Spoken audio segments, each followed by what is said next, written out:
नमस्कार.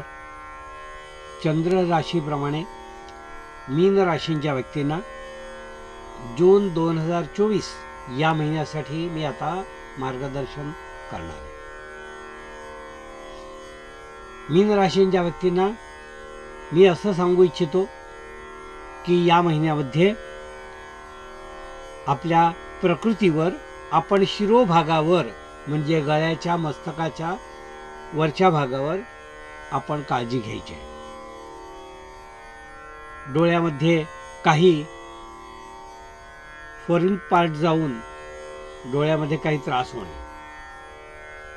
त्याचप्रमाणे कुठेतरी मस्तकावर रक्तस्राव होणे, अनावश्यक आपल्या डोक्यावर काहीतरी पडणे, अशा काहीतरी वेगवेगळ्या कारणांनी डोळा आणि मस्तक याच्यावर त्रास दिसून येतो. आता एकदा ही गोष्ट घडून गेली की त्याच्यावर आपल्याला उपाययोजना करून ते बरं होईपर्यंत वाट बघणे एवढंच आपल्या हातात राहतं. पण आपण जर काळजी घेतली तर याची तीव्रता आपण कमी करू शकतो. म्हणून एकदा तुम्हाला ही गोष्ट कळल्यानंतर आपण याबाबतीत काळजी घ्या. शिरोभागावर कुठल्याही प्रकारे त्रास होणार नाही अशी काळजी घ्या.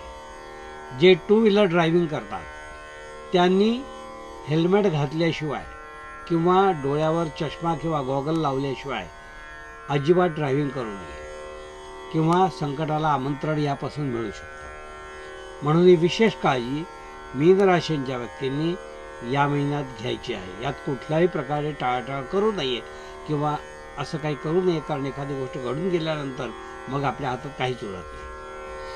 तर हा सल्ला मी तुम्हाला देतोय. मीन राशींच्या व्यक्तींनी आपल्या प्रकृतीविषयी अशा प्रकारे तुम्ही काळजी घ्या.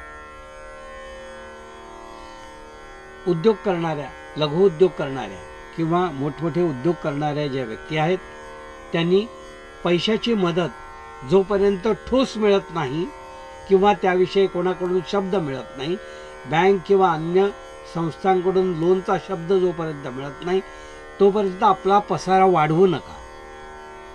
तुमच्या मनात ज्या काही गोष्टी आहेत व्यवसाय वाढवण्याच्या दृष्टीने त्या सगळ्या योग्य आहेत, पण पैशाशिवाय हे सोंग घेता येणार नाही. तर जेव्हा पैशाचा ॲश्युरन्स तुम्हाला मिळेल तेव्हाच तुम्ही या गोष्टीच्या एक्सटेन्शनचा विचार करा. आणि जर त्या गोष्टी होत नसतील तर तो प्रोजेक्ट थोडा थांबवा, कारण पैशाशिवाय आपण केलेली जी काही उपाययोजना आहे किंवा जे काही प्लॅनिंग्स आहेत ते सगळे बिघडून जातील किंवा अर्धवट स्टेजला जर काही गेलं तर ते पैसे अडकून बसतील. म्हणून जोपर्यंत पैशाचा ॲश्युरन्स तुम्हाला मिळत नाही तोपर्यंत व्यवसाय वाढीकडे आपण उडी मारू नका. मीन राशींच्या व्यक्तींना मी असं सांगू इच्छितो, नोकरी करणारे जे लोक आहेत त्यांना जास्त पॅकेजची ऑफर मिळू शकते, पण त्याचा कालावधी छोटा असेल. जर तुम्हाला लॉंग टर्मसाठी बदल हवा असेल तर हा शॉर्ट टाईमसाठी जो काही कॉल आहे तो तुम्ही टाळलात तरी चालेल. कारण आर्थिक तुम्हाला जे पोषक काही गोष्टी लागतात त्या मिळतील, पण ती जी घटना आहे ती छोट्या कालावधीसाठी असेल, मग तुम्हाला पस्तावायची पाळी आहे. जर ज्यांना लॉंग टर्मसाठी नोकरीत बदल करायचा आहे त्यांनी थोडं थांबा. शॉर्ट टर्मसाठी जे करून पुढे जंप मारू इच्छितात त्यांनी करायला हरकत नाही. शिक्षण घेणारी जी मुलं आहेत किंवा त्या क्षेत्रामध्ये पुढे जाऊ इच्छितात, ज्या मास्टर्स किंवा स्पेशलायझेशन करू इच्छितात, अशा मुलांनी या महिन्यामध्ये आपले प्रयत्न जोरदार करायला हरकत नाही. कारण अनुकूल वातावरण असताना या गोष्टी केल्या तर त्या पटपट होऊन जातात. परदेशी शिक्षण घेण्याचा योग ज्यांना आहे किंवा जे प्रयत्न करू इच्छितात त्यांनी या महिन्यात यासाठी प्रयत्न करा. परदेशातही आपल्या शिक्षणासाठी या महिन्यात गोष्टी ज्या आहेत, व्हिसा वगैरे अन्य ज्या आहेत त्या गोष्टीसाठी प्रयत्न सुरू करा, म्हणजे शिक्षणासंबंधी तुम्हाला प्रगती दिसून येईल. कौटुंबिक वातावरणामध्ये वडिलोपार्जित इस्टेट मिळणे किंवा वडिलोपार्जित काही स्थावर मालमत्ता मिळणे किंवा ती विकून त्याचं काहीतरी पैशात रूपांतर करणे अशा गोष्टी या महिन्यात घडून येतील. तर असं तुम्ही प्रयत्न जर काही कालापासून करत असाल तर त्याला थोडा वेग द्या, त्याला थोडासा बाकीच्यांच्या मदतीनुसार थोडा वेग द्या, म्हणजे त्या गोष्टी पटापट होऊन जातील. पूर्वसुकृत जे काही आहे म्हणजे पूर्वजांपासून मिळणारं धन दौलत हे तुम्हाला ह्या महिन्यात तुमच्या ताब्यात मिळू शकतं.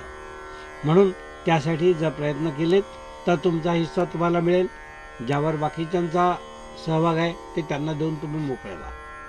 म्हणजे पूर्वजांपासून तुम्हाला काहीतरी या महिन्यात आर्थिक फायदा होईल असं या ठिकाणी दिसून येतं. उत्पन्नाच्या बाबतीत मी म्हटलं त्याप्रमाणे उत्पन्न योग्य त्या प्रमाणात तुमचं राहील, त्याबद्दल तुम्हाला काही काळजी नको. या महिन्यामध्ये लहान बाळाच्या विषयी जे कोणी चिंतन करतायत दाम्पत्य, त्यांनी त्याविषयी अवश्य विचार करा. त्यापासून शुभवार्ता तुम्हाला समजू शकते. पतिपत्नींनी एकमेकांमध्ये सुसंवाद ठेवा असा सल्ला मी यासाठी त्यांना देईन.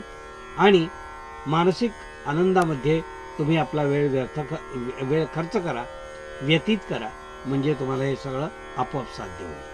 हे होतं मीन राशींच्या व्यक्तींना मार्गदर्शन.